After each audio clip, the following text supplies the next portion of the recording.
I'm sat opposite Chris Columbus. Are you well? I'm excellent. It's great to be back in London. Well, as you were saying just before the cameras went on, you're home for several years, and now drawn by the weather, you couldn't wait to get back. It was my home for several years. I miss it terribly. I just shot a film here, so I had been here for. Was here for 8 months, living in a small town called Barnes, which I fell in love with, it's just great to be back. It's very inspirational for me to be here. What do Hollywood directors do when they stop in the UK? Do you go to like a rubbishy takeaway down the road and things like that? Do you have all of our bad habits? I pick up all of the bad habits in terms of curry and the pubs. I love the pubs here. Okay, so, yeah. Well, fair. Fair enough. I've been reading lots and lots of interviews with you, and a lot of it's about directing and about writing. There's not an awful lot about this thread that's run through your life for, 30 years now of producing films as well. Right. So I'm zeroing a little bit close to that, if that's okay. That's fine, yeah. Not least because it's fairly specific to what we're talking about here today. So I'm going to say, if I can top and tail this with the inevitable, with Nosferatu. Right.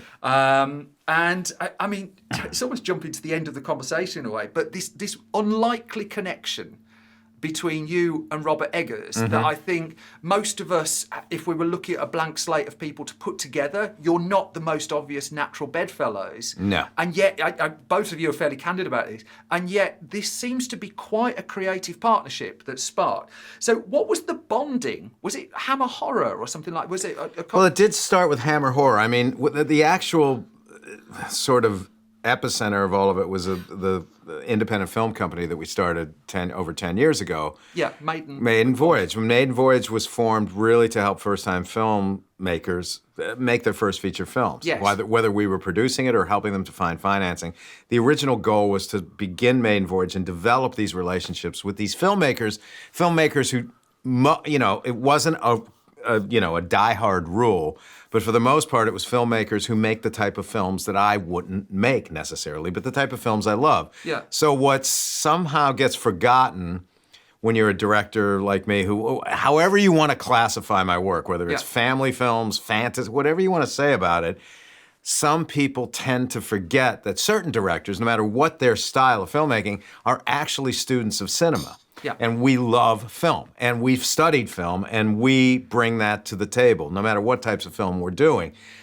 A lot of directors you meet today, contemporary directors, and I'm not trying to be cynical, I'm just being honest, their sense of film knowledge may go back to 1985. Anything pre-1985 or 1980, they're just not connected to. And there are some directors who are very sort of are film nerds, who love film.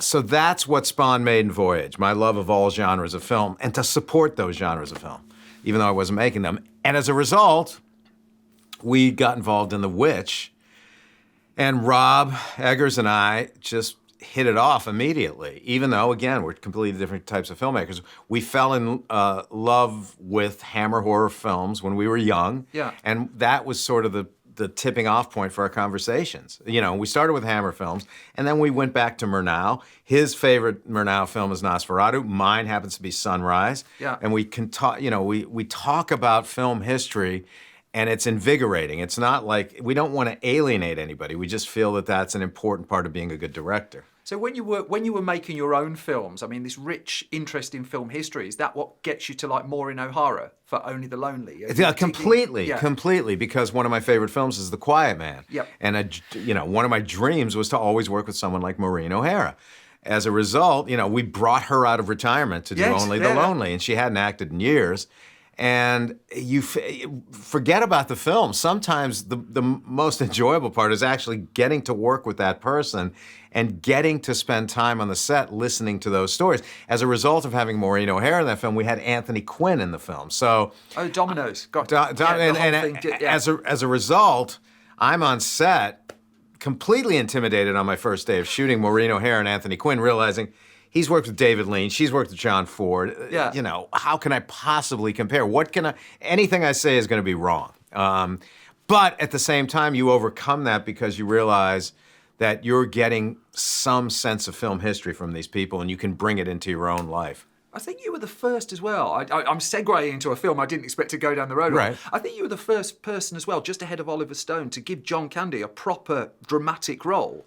Right, that and film only as well. and only Yeah, the yeah, lonely. yeah. And John was very, that was one of those situations where John and I thought we were going to work together forever. Unfortunately, he passed away at an course, early age. But Only the Lonely was an opportunity for him to sort of branch out and do some. Still, there's comedic moments in the film, but at the same time, it's more of a character study. I was a teen when I went to see it. I was expecting a John Candy comedy, and I didn't get it. But that's how I learned about Maureen O'Hara. Right, From that's Only the Lonely. That's fantastic. legacy, isn't it? It's just. So you mentioned Maiden Voyage. Again, to segue to another film before I come back to this one, you can't mention Maiden Voyage without me name checking Patti Cakes. Right. Which is just like the kind of extraordinary film that just seems to be forgotten already. It's Yes. frustrating that it's forgotten and just how good that was. Thank you. But when I read up on Maiden Voyage, as I understand it, you were going backwards and forwards to New York and doing stuff with students every now and then. But you felt all you were getting from the end of it was a DVD. You weren't getting a relationship or something deeper. Yeah, very good. I mean, that's phenomenal research, but that's exactly what was happening. Yeah. I was helping these students and pretty quintessential filmmakers in terms of what they eventually become. Dee Reese, who ended up, but as a result, we'd give them sort of, there was this guy who we worked with who was a billionaire. So basically we had access, Please to, introduce us. he had access to funds, and he was willing to give those funds to these filmmakers. So I was brought in terms of the creative side to help him decide where he was going to distribute this money.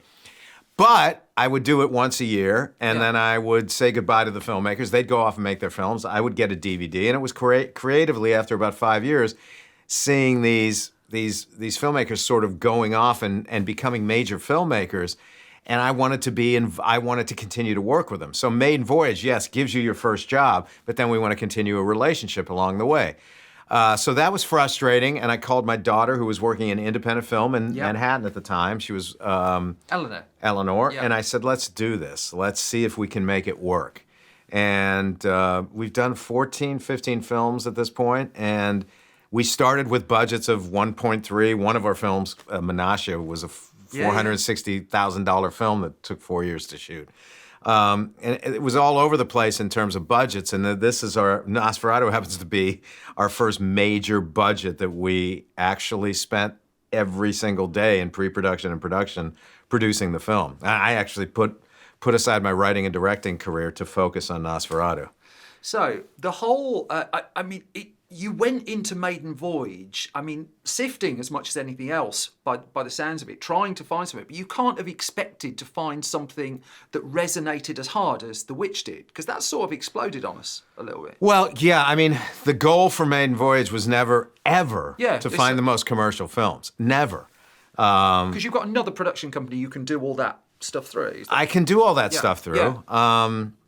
Yet at the same time, when we saw The Witch for the first time, we realized that it did have, it was sort of the yin and yang of our company. We realized, well, we're going to get involved with The Witch, yet at the same time, this has tremendous commercial potential. Yeah. Yet from an artistic standpoint, that's what we responded to. The same thing that's sort of been a touchstone for all of Rob's films, which is an incredible cinematography. The attention to historic detail was astounding for such an inexpensive film as The Witch. And we just wanted to get involved with this kind of filmmaker. He reminded me of an early Stanley Kubrick. And that's nothing I take lightly. I would never say that I can't say that about any other filmmaker because no one else has reminded me of an early Stanley Kubrick. But Rob's attention to detail and his obsession, everything I know about Kubrick, and I've never met him, I never had the chance to meet him, it seems to be, Rob seems to walk in the footsteps of Kubrick. Oh, if we did this interview a week later, I'm only 50 pages into the Kubrick Odyssey. Oh, it's fantastic. At the moment. So he's still taking press photos around New York. Oh, okay, yeah. So don't spoil where that story ends. It's just I think you know where it ends. I've got a fair idea. I've got a fair idea. And so the Witch, really sparks. And I just wonder, had this through fare with Robert not come through Maiden Voyage, would we be sitting in front of a Nosferatu backdrop here? Was there any other way that a film like this could get through, for inverted commas, a Hollywood system and end up intact and as singular a vision as the actual final film that we've got now? Are you talking about Nosferatu or The Witch? Well, I mean, it applies to both, doesn't I mean, it? it really does start with The Witch in a sense, because The Witch was something, when you read the script, when you initially read the script for The Witch, you don't realize everything that Rob is going to bring to that particular script. And it's the same thing in seeing, when I saw the first cut of Nosferatu, before Rob had done his sound work. And, I'm jumping ahead, but Rob is as obsessed with his sound work and his... you can tell, and certainly with the score. And suddenly, when that all came together, it became a different type of film. It was sort of like, and I can only compare it to when I first saw Home Alone without the John Williams score, and suddenly John Williams delivered this score that elevated the film, and that happens a lot. I mean, I can't imagine Lawrence of Arabia without the score that we know today. But as a result of Maiden Voyage, yes, I certainly think that Maiden Voyage was instrumental in helping Rob complete The Witch. Yet I have to believe someone as talented as Rob, if Maiden Voyage didn't exist, I may not be sitting here talking about Nosferatu, but I believe someone else would, because someone else had to be able to recognize that talent. Do you really believe that? Because I'm a bit of life is sliding doors moments. And I wonder, had you two not met, would this have come through intact? Would the Nosferatu specifically say? The story of its laboured journey to get this far is pretty well known. But would it exist in such an? I'm loath to use the word uncompromised, but just this singular state that it's through. Maybe not. I mean, I can't. I mean, I don't know who else. I mean.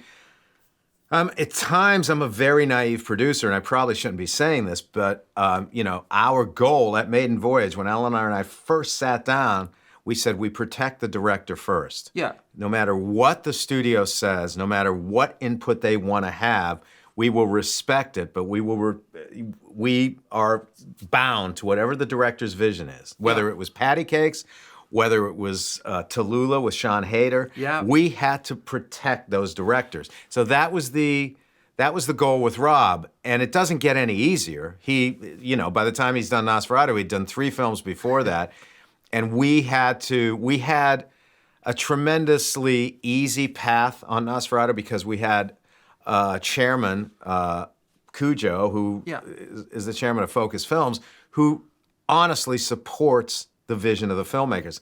So that made it easy for us. So Nosferatu, before it became a Focus film, was at a few places where the executives did not understand what they had. We had executives suggesting Mel Gibson for the lead role of Orlok. Rob and I looked at each other like we were living in a surreal satire of a Hollywood situation. And until we got to Focus, we did not have that kind of support. So yes, Focus would have moved Rob's vision along. But in terms of what you're talking about, I believe it's sort of talent mixed with luck in this business. And so the sliding doors analogy does work. And Rob may have been with producers who might have been afraid and been afraid for themselves in their own career. I had nothing to lose by doing Maiden Voyage. I could protect the directors and tell the directors, don't worry about the budget, don't worry about the creative notes from the studio, do what you want to do. Yeah. So, I mean, going back, you talked there about the producer protecting the director. Right. So had, for instance, you not gone through an experience on Reckless or something like that, where you'd felt powerless in a situation where people, 3 ranks above you are changing things and you've got no control over it. Had you not worked with like a Linda Obst, who I had the great pleasure to interview before she sadly passed, early in your career, are these the things that are teaching you as a producer what a filmmaker needs? Well, certainly. I mean, I think you have to be in those situations where on Reckless, for instance, I was banned from coming to the set. Now, the script had already been rewritten, and it had absolutely no resemblance to what I wrote. But I was not, when I first came to the set and brought my family, remember, this is the first feature film being made from something I wrote. And you were early 20s. I was early 20s, so it was a big deal. Yeah, of course. And I brought my entire family from the set, and I saw these sort of police barricades set up 100 yards from the set. And And I was told by the second assistant director, oh, that's where you and your family are going to stand. It was almost as if we were paparazzi photographers. We were kept that far from the set. And it was people like Scott Rudin, and I don't mind, at this point in my career, naming names is nothing, but people like Scott Rudin and James Foley, who was the director, they were not particularly nice guys and not particularly comforting to younger filmmakers. And what I learned from that situation was, if I ever get into a position of so-called power, I am going to nurture these filmmakers and I am going to help them along. I would never, ever put someone who essentially created the idea of what was reckless, I would never place them outside of the bubble. And I felt that, it's almost like when kids talk about, oh, I was ostracized in school. Being ostracized when you're starting your career really gives you that sort of perspective about being nurturing and being kind and being inclusive. Can I go a little bit back further into your life then, even ahead of that? Right. Because I went to, bear with this, I went to a New York Comic Con about 10 years ago. Right. And so there's all the big flashy panels and, I'm a movie nerd. I like seeing big flashy panels and stuff like that. But I go downstairs into the smaller rooms and I went into this small panel, barely anyone in it, where there's someone who's made their living as a puppeteer. Right. And they were asked, what was the moment in your life? And they said, I was a teenager, I was supposed to get a proper job, and I turned to my mum and I said, I want to be a puppeteer. And she didn't say, get a backup plan. She didn't say, oh no, she just said, that's amazing, go and do that. And the reason I ask you that is I was watching interviews you did for the film Stepmom. Right. Earlier on today. And I remember Stepmom, and I didn't get quite the backdrop to it at the time. But you talked in there about the importance of your mum, about how it almost struck me as you had a similar conversation with her, that you spoke to her as a teen and said, this is what I want to do. And there was just no shade by the sounds of it. She utterly had your back. So if you don't mind me asking, can you just explain how important she was to us sitting here? Oh, she is the reason I'm sitting here. I mean, I have to give a little credit to my father as well. He was very supportive. But the reality of the situation was I was born into a fact. My grandfather, the men in the family were coal miners. Yeah. So there was no connection to anything resembling the movie business except what people went to the theaters and saw. 3 years into that, my family moved to a factory town in Ohio where both my parents got factory jobs. So when I came up with this ridiculous notion of going to film school in New York and making films, every family member, extended family was telling me, don't do it. I had an uncle who said, you should get into the air conditioning repair business. That's solid. I had all this nonsense going on. But my mother was the person who said, you have to sort of, she didn't exactly say follow your dreams, but she basically gave me a bit of a lecture telling me I need to follow what I need to do. And it was my father actually who said, you never want to have a job that you hate. You never want to go to a job that you hate every day. Those two things stuck with me, and they were very supportive in a situation that should have never been supportive. They had a tremendous amount of courage in being able to support this ridiculous vision of leaving a factory town in Ohio where no one was connected to the film business, no one was no one creatively existed. And they supported it, and I went to NYU, and that was the reason, that's the reason I'm sitting here today. Do you mind me asking you to put names to them, what their names are, your mum and dad? Oh, my dad's name was Alex Columbus, and my mother's name was Irene. So I always ask that now. No, that's important. I think that's really important. I was just finished reading, again, back to the producer part. I've just finished reading Daniel Stern's memoir, which I thought was really interesting. I got it from Daniel Stern to Kubrick, you probably noticed. I actually did the same thing. We've all done it. We've all done it, right. Yeah. And I mean, he talked in there about John Hughes. And I don't have much to talk about with Home Alone because you've talked about so much of it. But this relationship with John Hughes is fascinating to me because from the outside looking in, we get this reputation of John Hughes as a man who does not suffer fools gladly, who went back, stayed off set, but then you knew if he wasn't a happy man. I think I can put that in inverted commas. But he said in his memoir, that he talked about how John Hughes to you, who picked you up at a point in your career, a real turning point in your career, Right. was both deferential and supportive to you when it actually came to making the film. Right. I just wonder, can you put that in your words, to characterise that relationship between the two of you? Again, because from the outside looking in, he looked tough. And yet, I've spoken to a couple of directors now who just said he really had our back. Oh, completely. I mean, I had just come off of a film that I directed. Heartbreak Hotel. Heartbreak Hotel, Yeah, yeah. which was a disaster. Do you still think it's a disaster? Out I haven't seen it. It's by the way, it's very difficult to find. Well, yeah. So it's I couldn't watch haven't. it ahead of this. I was going to. I know my wife was the choreographer at the time. She was the choreographer, and we just wanted to see it a few years ago, and I literally couldn't find. I found an old DVD which I still haven't watched. But yes, it was a disaster at the time for a lot of reasons, and we released the film, and the film was completely forgotten about midweek. I mean, Yeah. it played for 4 days, and suddenly, was playing one show a day. And so on that drive from Texas back to Chicago, my wife's parents' home, I sort of thought, well, this is it for me as a director, but I definitely know I can continue to make a living as a screenwriter. Yeah.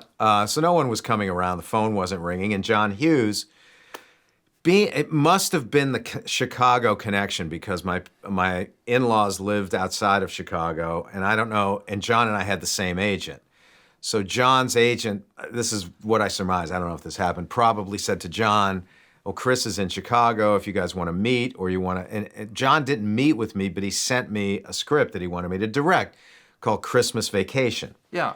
And I was in a situation where I desperately needed the work, but I also thought the script was very funny, and I thought I could bring something interesting to this. And then I met with Chevy Chase. Chevy Chase and I did not get along. I don't mind saying he was a complete jerk, and I believe you have said that before. Yeah. I probably have said that before, which is fine. And then I had to call John and say to him, I can't do this. And it was heartbreaking for me and my family, because I needed the money, first of all, and I needed a job. And then the next week, maybe 2 weeks, 1 or 2 weeks, he sent me the script he sent me 2 scripts, two other scripts to direct. One was called Reach the Rock, which I think was made, which didn't appeal to me at all, and the other was Home Alone. And I thought, oh my God, I've sort of dodged a bullet with Christmas Vacation. Not that that would have been a bad film, but Home Alone felt like something very special. Yeah. And so John believed in me at that point, believed in me enough to let me direct Home Alone, and basically, so probably I bring a little bit of John to Maiden Voyage, and how I deal with my directors in Maiden Voyage is John supported me as a director, even though he really had no reason to, except maybe he liked Adventures in Babysitting. Yeah. And I thought, well, this is a guy who's going to support me, and I felt very comfortable at the beginning. John showed up on the first day of shooting and then never came back. He was very happy with everything we were doing, but he only was on set one day, and then the next time he was on set was when John Candy came to do his 23 hours for one, for like 6 scenes he did in 23 hours. And John was there for that, but John was very supportive. He would call every now and then telling me he liked the dailies. And I felt like I had some sense of creative freedom, even though I shouldn't have at that point. So John was supportive, and I never felt, well, he must have liked what he was seeing, because I never felt like the other shoe was going to drop, like something bad was going to happen. That never happened in my relationship with John. He's just a very supportive producer. So my solitary Home Alone question, because there are brilliant interviewers who can ask you better questions about Home Alone than me, but this is the one that's always fascinated me. There was a moment making Star Wars where George Lucas hears the John Williams score for the first time. Did he ring Spielberg and just say, held the phone up and just say, listen to this? Right, possibly. There's a moment making Lord of the Rings where Peter Jackson had a similar experience listening to Howard Shaw's music. And I read these top 10 lists. The internet's full of top 10 lists, right? I read these top 10 lists of the best John Williams scores, and Hook is never on there, JFK is never on there, and Home Alone isn't on there. Now, you talked earlier about you saw it without the music. Can you just take us into the room, hearing what John Williams had done for your film for the first time? Because I bought the extended score to Home Alone. I think La La Land Records, I think, have put it out. Right. It is majestic. Yeah, it's a brilliant score. And it's score. long and majestic. Tell me your perspective when you hear what he's done. We had another, because we were a very low budget movie, and it was never. Yeah. First of all, we didn't have the money to afford John Williams, so we hired a composer named Bruce Broughton, who had done Young Sherlock Holmes for me. Yeah. And I loved his I loved his score for Young Sherlock Holmes, and I thought, well, he'd be a great composer for Home Alone. Young Sherlock Holmes had some of those elements that I really wanted to get into Home Alone. Yeah. So he was scheduled to compose the film, and as if you see if you look online, I think some of the teaser posters are still available for Home Alone. Is that right? Bruce Broughton's name is on there. So it says There's still a teaser poster for the Flintstones on the internet that lists 8 writers. 8 screenwriters who all in aren't one there. go. Yeah, that's my favourite. Like, there you go. Completely irrelevant to this conversation, but it tickled me. No, I have a Mrs. Doubtfire poster hangs in my house, a teaser poster with my name as the writer, and I never got credit. But you do live for those moments. But so Bruce Broughton went overtime on a film called Rescuers Down Under. I have seen that. Great opening sequence where it pans across the cornfield. Oh, it's great. Amazing. Is it Eric Goldberg or something like that? Directed? Yeah.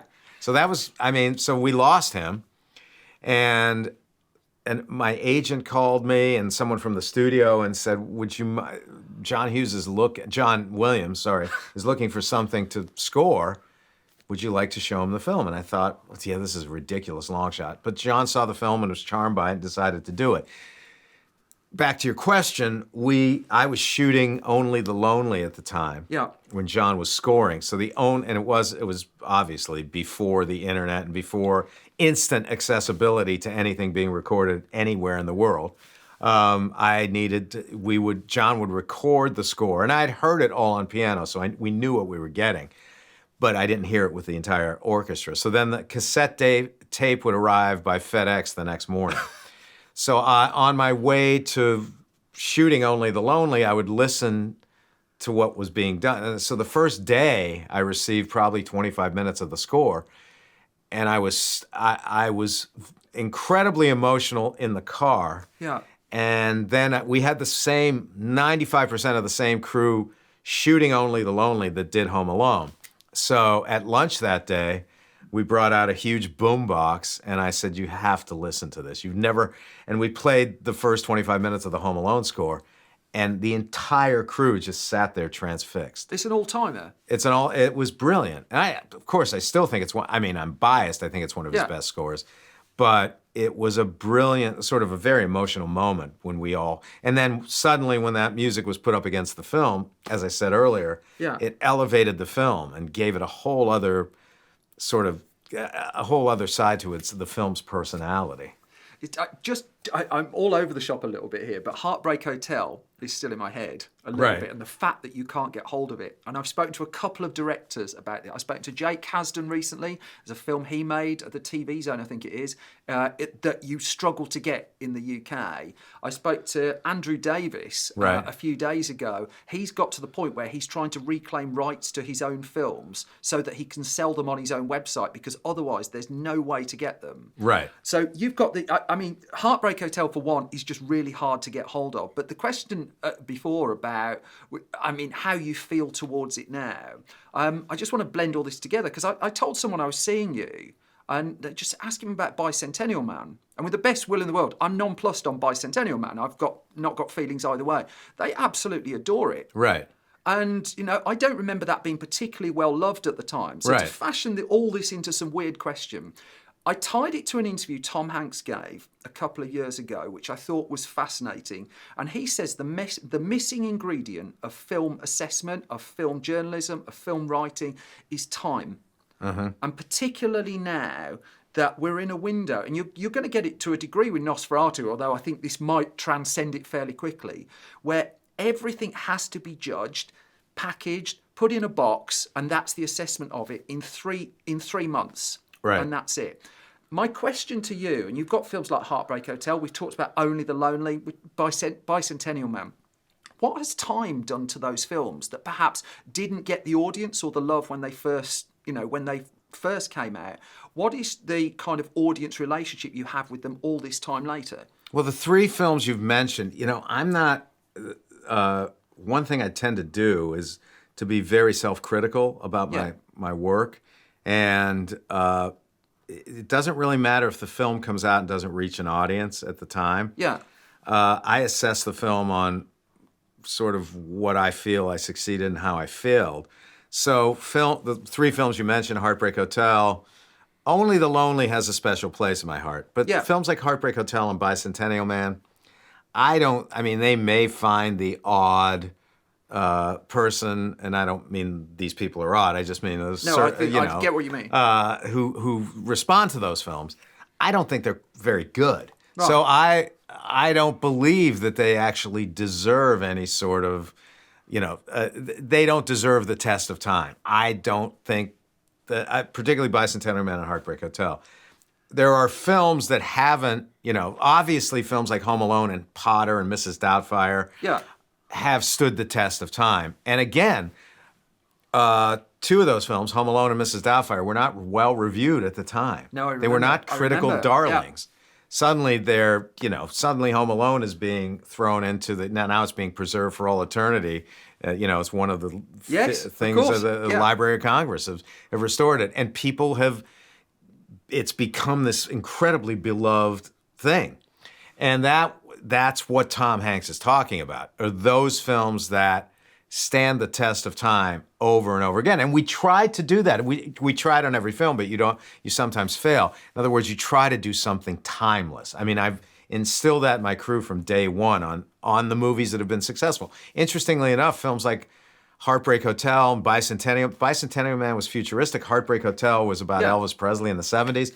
Those movies don't somehow stand the test of time. So there are certain hand-picked movies in my career that did not originally do well that I think have stood the test of time. And that would be something like Young Sherlock Holmes. That would be Only the Lonely. That would be a film called 9 Months that I think is, next question. And I think Hugh Grant and I could get into a boxing ring and argue about not probably physically get into a fight about 9 months, but 9 Months followed Mrs. Doubtfire with the exact same crew and the exact same sensibility. Another film of mine that's difficult to find. But when we saw 9 Months with an audience, the reaction was bigger from a comedic standpoint than Mrs. Doubtfire at the time. We had the entire Hugh Grant scandal, which is meaningless. I could care less about that, but that may have hurt the film from a box office point of view. Yeah. But another film that's hard to see, but another film of mine that I would love to see in a theater. And again, so those films, I think if they had the shot, would stand the test of time. But some of them definitely not. See, one of my favourite quotes of yours, and when I realised just what a film nerd you were, was when 9 Months came out and the reviews came out, and you gave a quote to Variety saying, I'm going to go and watch Theatre of Blood," which and I hadn't seen Theatre of Blood at the time, but now I completely get the reference. Right, it's exactly.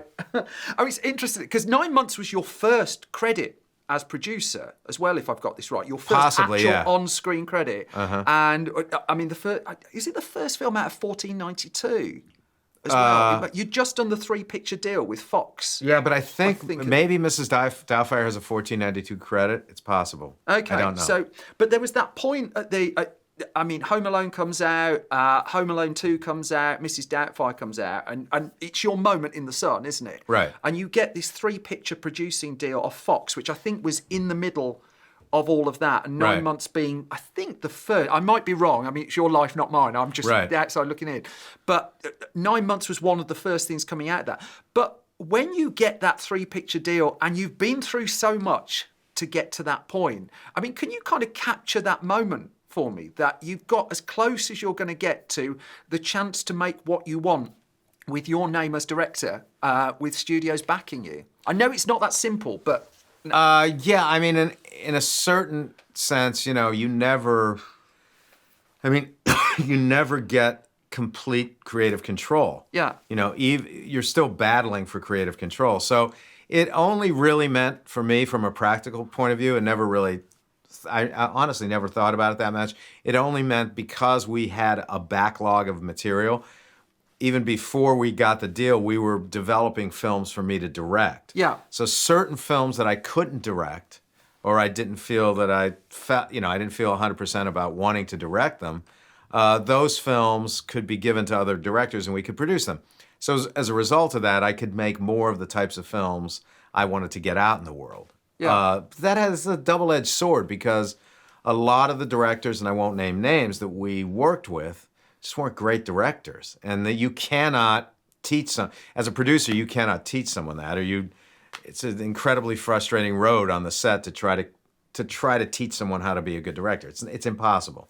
So we worked with some directors who were just not great. Yeah. And that was the frustrating thing about having a producing deal and then suddenly you get to work with someone like Sean Levy, who's a brilliant director who did Night at the Museum for us. Well, you called that one well. Well, that one, again, and you knew immediately after you saw the first week of what Sean had done, you knew you were in the hands of a very capable director. And, then I started to see more of that when we, developed Maiden Voyage. So it was, it's a sort of a difficult thing to direct a film, and it's a difficult thing to really pull off a good film. And as a producer, that's what became frustrating. And a lot of the films we produced, I'm not happy with because you just really can't teach it. You just cannot teach that sort of, you can't teach someone how to be a good director. So is Maiden Voyage just professionally as happy as you've been? Maiden Voyage professionally is the happiest I've been in terms of producing. Yeah. I mean, even if the films, you mentioned a film called Patti Cakes that was a gigantic hit at Sundance and sold for a ridiculous amount of money. And we all expected it to go on to this great commercial critical glory. And it disappeared for whatever reason. Yet at the same time, it's one of the favorite films of mine that I've been involved with. Yeah. Because it's such it film. Works on so many levels. It's a great film. But he's an incredibly talented director. The incredible thing about Maiden Voyage compared to 1492, the films that were produced at 1492, is I can't think of a film that we've done at Maiden Voyage that I'm not incredibly proud of. I think every director who's worked with us in Maiden Voyage is a great director. And that's a great, in baseball it's batting 1,000, but I think we really did with the directors on those films. There's not one director I worked with who I didn't think, even though it may take some time for some of them, I didn't think would eventually go on to great things. So I read Dave Itzkoff's book on Robin Williams. Right. And he tells the story there of this 3.5-year-old pottering around on the set of Mrs. Doubtfire coming along with you. And she's now your producing partner. Right. And so we've talked about Maiden Voyage, and I want to give agency and space to her really, because it strikes me she might be the missing ingredient in this conversation. Can you tell me a little bit, appreciating you're heavily biased, but about working with Eleanor and just what that creative relationship is like? I just think that, it's interesting because we talk about, it's a subject that, is either brought up by the interviewer if they have a tremendous amount of courage or stupidity. Stupidity. Not this Without one. question. Not Eleanor, but the subject of nepotism. And you look at it, and particularly in Nosferatu, it's fantastic because you've got Johnny Depp's daughter. You've got a Skarsgård who's in a line of, so that you could, and you've got Eleanor. Probably a couple more if I thought about it a little deeply. But I've always said that it's kind of the best, aside from, I feel that as a producer or as a director, you have to have a certain sense of film history. Yeah. And what frustrates me about so many directors, I think I said earlier, is they have no sense of film history before 1985. The great thing about Eleanor is she studied film. She has a tremendous sense of the history of film. Yeah. So she brings that to the table, and she brings something much more important, which is youth.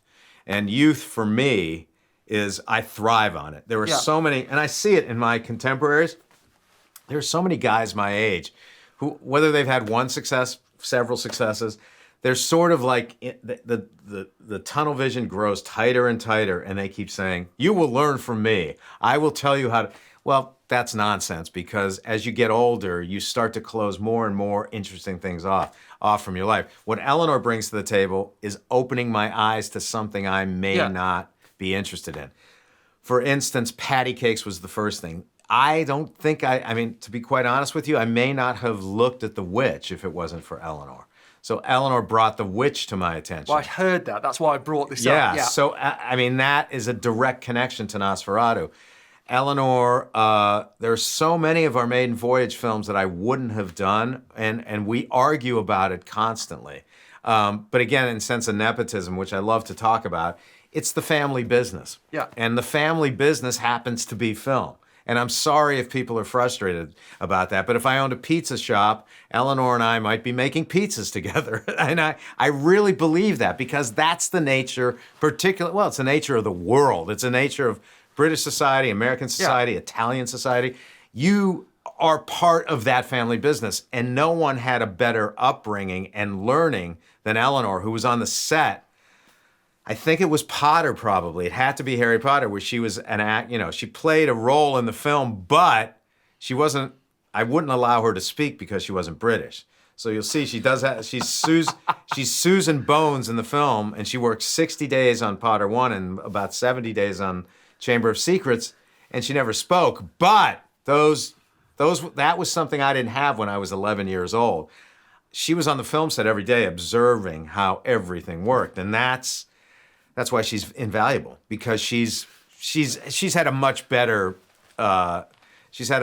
sort of education on sets than just going to film school.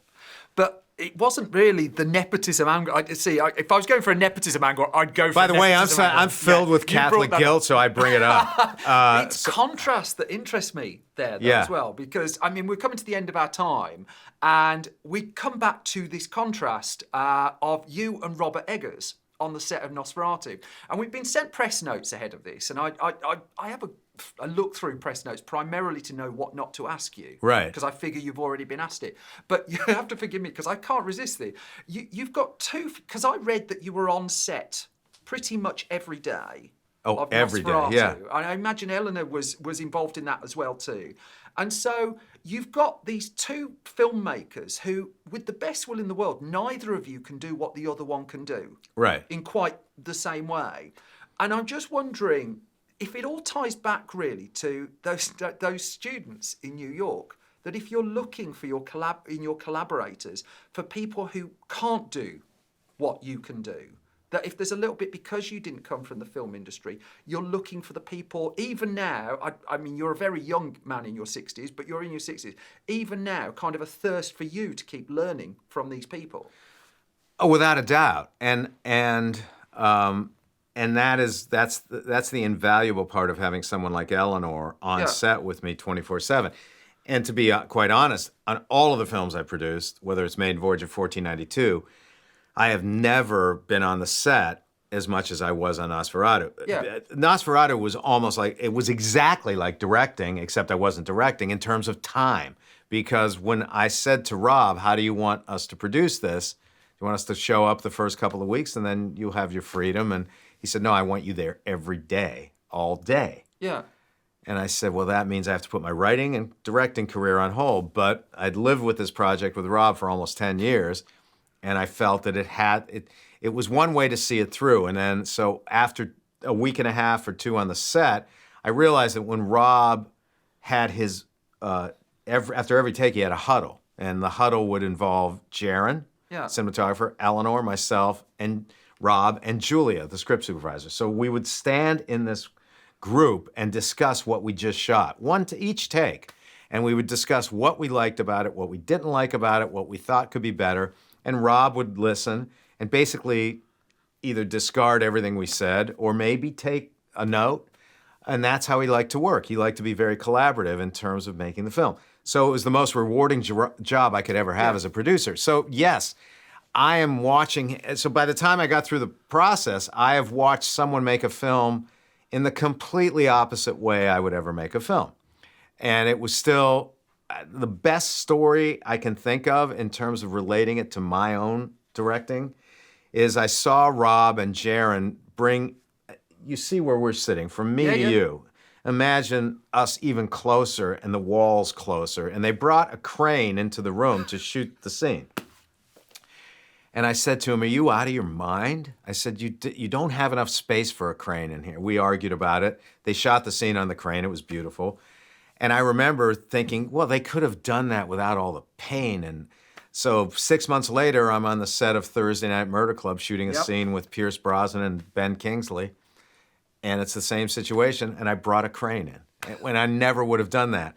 And it's because of what I learned through Rob. And I really count that, I really value that. And I would say to anyone in my age, don't get stuck in your ways. Don't think that, I mean, a lot of directors really think that they have the answer to, and you don't have the answer to anything. Even if you've had a string of successful hits, you don't have the answer. And so it's a continuous spiritual cinematic search almost. And I really believe that, is you have to continue learning from from the youth and from people. And the funny thing about Robert Eggers is he's a man trapped in the 20s, 1920s and 30s, but he's so fresh and unique and young that he brings that sensibility with him. It's just, it's a wonderful sort of stew of madness, you know. Chris Columbus, here's to more stew of madnesses. Thank you so much for your time. That was Thank great. you. Thanks.